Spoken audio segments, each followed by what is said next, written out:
Selamat sore, salam sehat untuk kita semua. Hadir di hadapan kita semua adalah Pak Jamdatun, Bapak Heru Wibisono, didampingi Bapak Direktur TUN. Kemudian di sebelah kirinya memakai seragam biru itu adalah para jaksa pengacara negara. Teman-teman sekalian, pada sore hari ini Pak Jamdatun akan memberikan keterangan pers terkait putusan Pengadilan Tata Usaha Negara Jakarta nomor 99/D/TUN/2020 JKT tanggal 4 November 2020. Tentunya keterangan pers yang akan disampaikan oleh Pak Jamdatun nanti akan memberikan wawasan yang lebih luas kepada teman-teman pers, sehingga nanti diharapkan pemberitaan itu menjadi berimbang. Untuk meningkat waktu, kami persilakan Bapak Jamdatun untuk menyampaikan keterangan persnya. Terima kasih Bapak Ibu yang saya hormati, rekan-rekan semua yang saya banggakan. Pada kesempatan ini izinkan saya menyampaikan beberapa kita bedah putusannya, dan rekan-rekan bisa bertanya apa saja, bisa mendiskusikan, karena saya bermaksud menyampaikan secara terbuka, spesifik, dan apa adanya berkaitan dengan kasus yang ada di sini. Dalam perkara ini yang menjadi penggugat adalah orang tua korban dari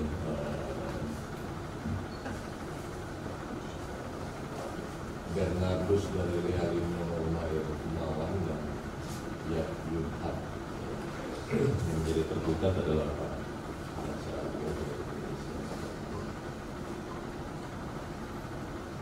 Objek sengketa dalam perkara ini adalah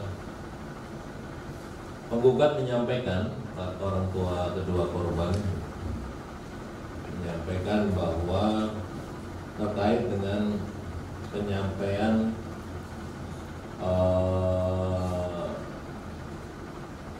oleh Jaksa Agung dalam rapat kerja Komisi 3 DPR RI tanggal 16 Januari 2020. Saya rasa itu sudah materi, sudah Bapak dan Ibu tulis yang baik. Di situ pokok bahasan daripada yang digugat sesuai dengan materi gugatannya, yang disampaikan oleh para penggugat adalah kalimat yang disampaikan oleh Pak Jaksa Agung.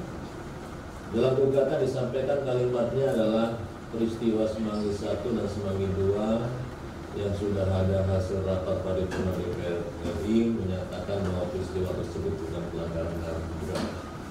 Seharusnya Komnas HAM tidak menindaklanjuti karena tidak ada alasan untuk dibentuknya pengadilan ad hoc berdasarkan hasil rekomendasi DPR RI dan seterusnya. Kalimat Jaksa Agung pada saat menyampaikan di dalam rapat kerja Komisi 3 DPR RI. Ini menjadi objek daripada gugatannya. Lanjut. Kemudian di dalam putusannya PT UN Jakarta menyatakan pada pokoknya adalah menyatakan bahwa tindakan tersebut, yaitu penyampaian daripada Jaksa Agung tergugat dalam rapat kerja komisi tersebut dalam menyampaikan sepenuhnya sama sebagaimana materi gugatan tadi.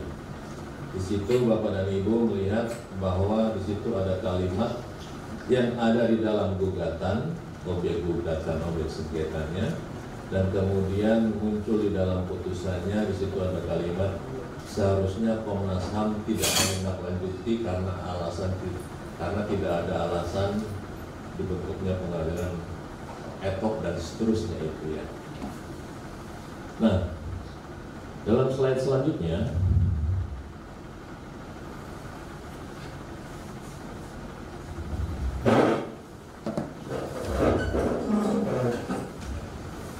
di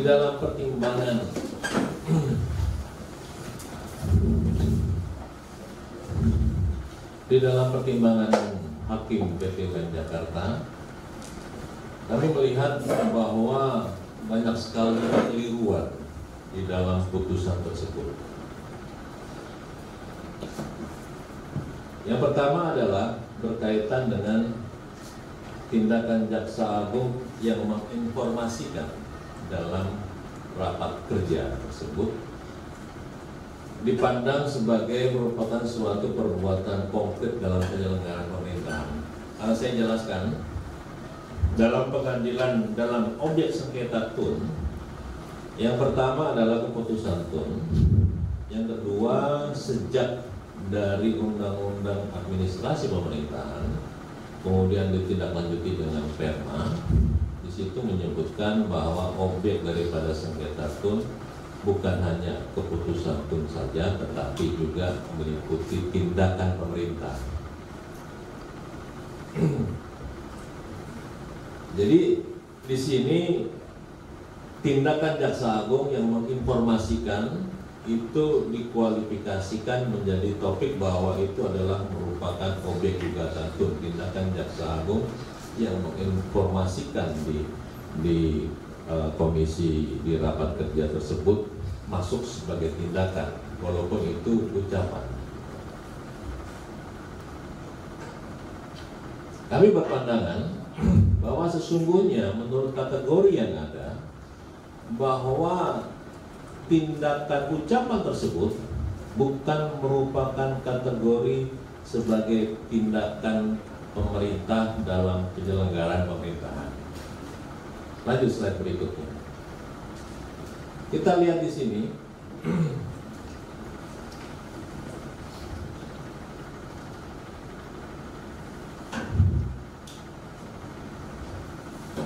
Ini slide yang lama ya. Iya.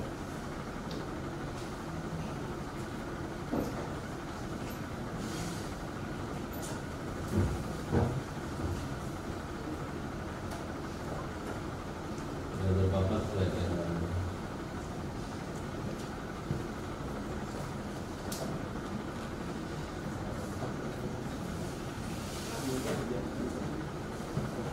Iya. Jadi ada beberapa hal, yaitu bahwa di dalam pasal 1 angka 1 Perma nomor 2 tentang administrasi pemerintahan, tentang berkaitan dengan tindakan pemerintahan tersebut, disebutkan bahwa tindakan pemerintah adalah perbuatan pejabat pemerintahan melakukan perbuatan konkret dalam penyelenggaraan pemerintahan. Sehingga pengertian spesifik yang menjadi kewajiban dalam menentukan perbuatan tersebut adalah objek gugatan TUN adalah perbuatan dalam melakukan perbuatan konkret dalam rangka penyelenggaraan pemerintahan.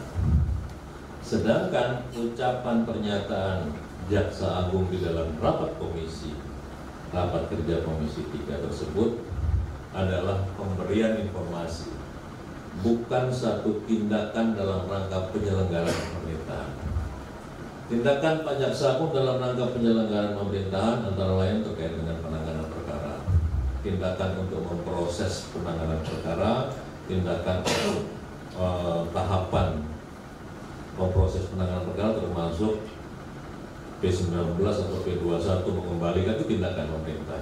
Tetapi ucapan yang disampaikan dalam satu rapat komisi, rapat kerja dengan DPR RI, tidak masuk kategori sebagai tindakan pemerintahan sebagaimana ditentukan dalam pasal 1 angka 1 Perma 2 tahun 2019. Jika pernyataan dan jawaban dalam satu rapat kerja DPR, RDP, dikategorikan sebagai tindakan penyelenggaraan pemerintahan, maka akan banyak sekali pernyataan jawaban yang merupakan objek sengketa. Saya pernah menyampaikan beberapa jawaban atas pertanyaan di DPR terkait dengan permasalahan yang diajukan. Jawaban saya, begitu juga beberapa menteri yang lain atau beberapa pejabat-pejabat yang lain yang diundang yang menyampaikan pernyataan di depan rapat kerja DPR, apabila itu menjadi objek gugatan tun, maka akan banyak sekali objek gugatan tun.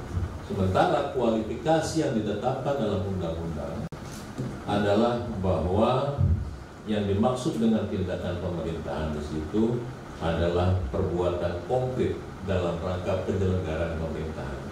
Jadi kelihatan sekali perbedaan bahwa ketentuan hukum mengharuskan kualifikasi perbuatan konkret dalam penyelenggaraan pemerintahan, sementara faktanya ini adalah pemberian jawaban pada saat dalam rapat kerja DPR.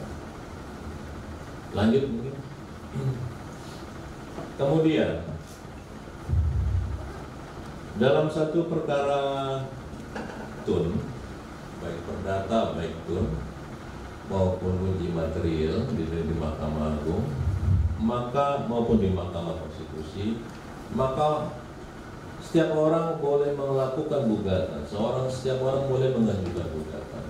Tapi pengadilan wajib untuk menilai sejauh mana yang bersangkutan si penggugat ini memiliki kepentingan dengan objek gugatan. Jadi faktor kepentingan menjadi sesuatu yang sangat esensial dalam satu gugatan perkara, baik itu perdata, tun, uji material, maupun di Mahkamah Konstitusi. Tanpa adanya satu kepentingan, maka seharusnya hakim akan menolak, karena yang bersangkutan tidak memiliki kepentingan terkait dengan objek daripada sengketa tadi. Nah, dalam perkara ini, dalam pasal 53 Undang-Undang Peradilan Tun, di situ disebutkan antara lain pengertian kepentingan ini adalah kepentingan yang dirugikan akibat dari satu keputusan tata usaha negara. Di dalam Undang-Undang Administrasi Pemerintahan di pasal 75 berkaitan dengan tindakan pemerintahan, bahwa warga masyarakat tersebut merasa dirugikan terkait dengan keputusan dan tindakan tadi. Sehingga kepentingan daripada kedua penggugat, kedua orang tua atas korban yang disangkakan sebagai pelanggaran HAM, itu adalah berkaitan dengan penanganan perkaranya. Kepentingannya adalah berkaitan dengan penanganan perkaranya. Ditangani atau tidak, maka itu menjadi kepentingan daripada orang tua korban ini. Sementara yang jadi objek sengketa bukan penanganan perkaranya. Yang menjadi objek sengketa adalah ucapan penjelasan Jaksa Agung di rapat kerja Komisi 3 DPR RI. Sehingga di sini Hakim PT UN Jakarta mencampur adukan ini. Padahal ini spesifik bahwa faktor kepentingan menjadi parameter ujian apakah gugatan itu diperiksa atau tidak. Sehingga di sini bahwa para penggugat, orang tua korban itu memiliki kepentingan terkait dengan penanganan perkaranya, tetapi terkait dengan jawaban di DPR tadi, yang bersangkutan tidak memiliki kepentingan. Jadi hakim salah karena mencampur adukan pengertian kepentingan yang menjadi syarat dalam proses pemeriksaan satu perkara. Lanjut. Kemudian yang kedua, bahwa suatu tindakan pemerintah untuk bisa diperiksa dalam perkara itu harus melalui beberapa tahapan. Yang pertama adalah harus adanya keberatan lebih dahulu. Kemudian harus melakukan banding administrasi, jangka waktu untuk melakukan gugatan ada batasnya, ditentukan berapa hari setelah ditempuhnya banding administrasi. Penggugat mendalilkan bahwa penggugat atas pernyataan Pak Jaksa Agung di rapat kerja Komisi 3 DPR, penggugat telah menyatakan keberatan kepada Jaksa Agung Jampitsus dan dijawab dengan surat Jampitsus. Atas keberatan tersebut, penggugat kemudian membuat surat terbuka kepada Presiden yang pada intinya menyatakan bahwa meminta agar Presiden melanjutkan penanganan perkara pelanggaran HAM berat kasus ini. Sedangkan di dalam ketentuan yang berlaku di dalam Undang-Undang Administrasi Pemerintahan, banding administrasi tersebut harus diajukan tertulis kepada atasan pejabat. Di sini kewajiban undang-undang menetapkan bahwa banding administrasi harus diajukan tertulis kepada atasan si pejabat. Atasan Jaksa Agung adalah Presiden. Tetapi dokumen yang disampaikan adalah surat terbuka kepada Presiden agar melakukan menindaklanjuti penanganan kasus HAM berat, bukan berkaitan dengan ucapan Jaksa Agung pada saat melakukan di dalam rapat Komisi 3 DPR. Sehingga di sini kami melihat bahwa hakim telah mencampur adukan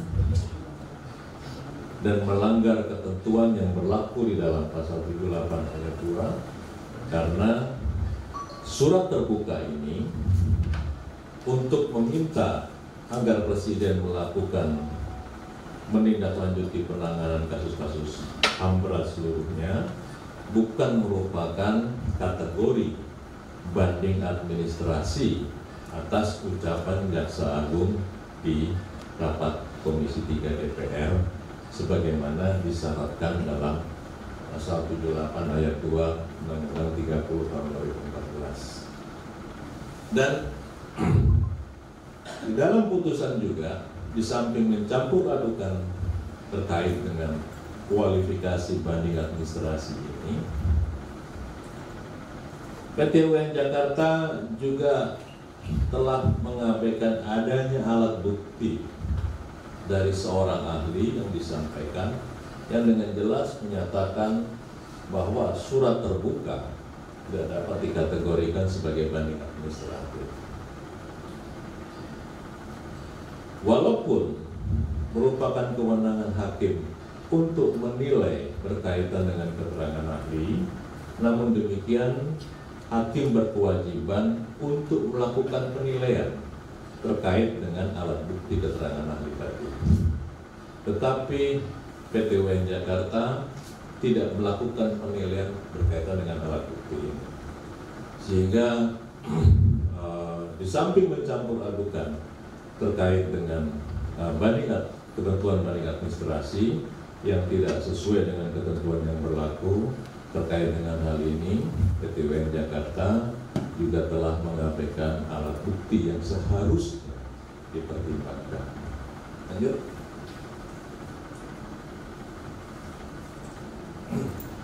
Ada pertimbangan di dalam PT UN Jakarta di halaman 113-14. Di situ menyatakan bahwa Hakim mempertimbangkan bahwa Jaksa Agung tidak menguraikan proses penyelidikan secara lengkap, kemudian cenderung mengabaikan, menyembunyikan fakta mengenai kewajiban yang masih diemban oleh institusi kejaksaan, sehingga kemudian di situ juga hakim mempertimbangkan bahwa tindakan Jaksa Agung juga mengandung kebohongan. Kemarin sudah ada press release berkaitan dengan itu, sehingga melanggar azas kecermatan. Lanjut slide berikutnya. Namun kenyataannya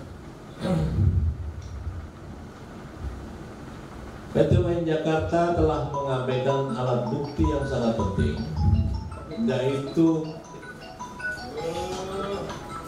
video rekaman rapat kerja. Dalam video rekaman rapat kerja, Jaksa Agung tidak pernah menyatakan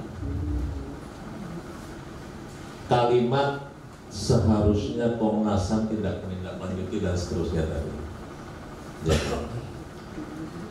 Dari rekaman rapat kerja tersebut, Jaksa Agung tidak pernah menyatakan bahwa adanya kalimat ini. Sementara kalimat seharusnya Komnas HAM ini itu menjadi objek sengketa gugatannya, dan tadi Bapak dan Ibu bisa melihat di dalam putusannya ada kalimat ini. Padahal dari rekaman itu nyata sekali bahwa Jaksa Agung tidak pernah menyatakan kalimat ini pada saat tanya jawab tersebut. PT UN Jakarta telah mengabaikan bukti rekaman rapat kerja ini, tidak mempertimbangkan sama sekali, padahal ini adalah rekaman nyata tentang apa yang terjadi.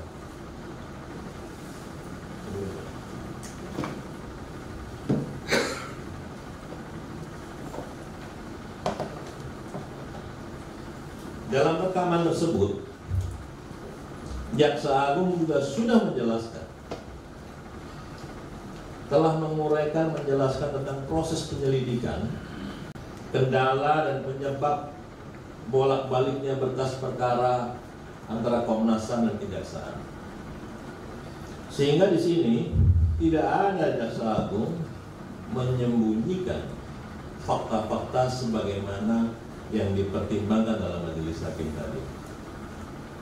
Sehingga majelis hakim PT UN Jakarta membuat penilaian atas sesuatu fakta tapi tidak berdasarkan bukti yang sebenarnya. Jadi penilaian tanpa landasan alat bukti, karena alat buktinya ini tidak dipertimbangkan. Lanjut mungkin. Dalam penyampaian di dalam rekaman tersebut, Jaksa Agung disampaikan oleh Jaksa Agung terkait dengan pelanggaran HAM berat masa lalu, salah satunya adalah kasus Semanggi 1, Semanggi 2, didasarkan kepada laporan panitia khusus DPR RI, disadarkan kepada laporan khusus DPR RI tanggal 28 Juni 2001 dan tanggal 9 Juli 2001. Jaksa Agung menyampaikan ini, sehingga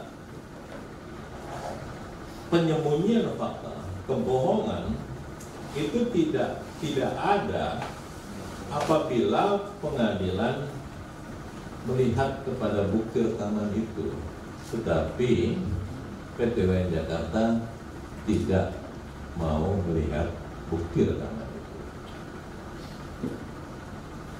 Lanjut mungkin.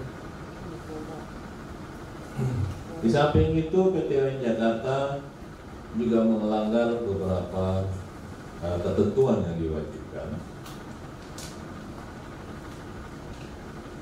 Dalam halaman 115, PT UN Jakarta memberikan pertimbangan bahwa tindakan Jaksa Agung kualifikasikan sebagai tindakan pemerintahan.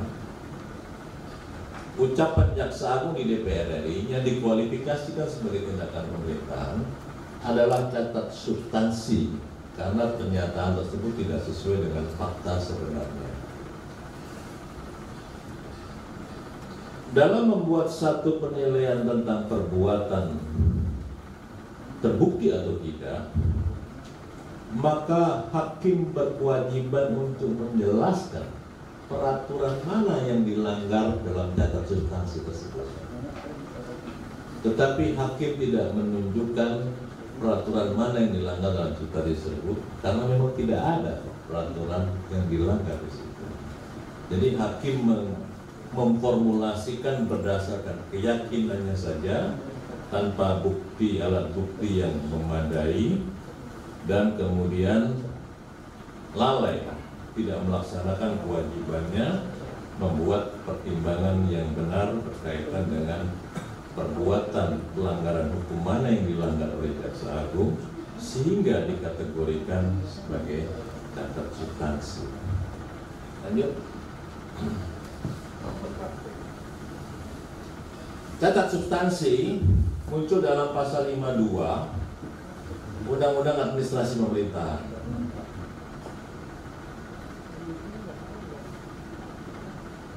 Yang dimaksud oleh PT UN Jakarta dalam pertimbangan tadi adalah mengacu kepada pasal 52 Undang-Undang 30 tahun 2014. Lanjut.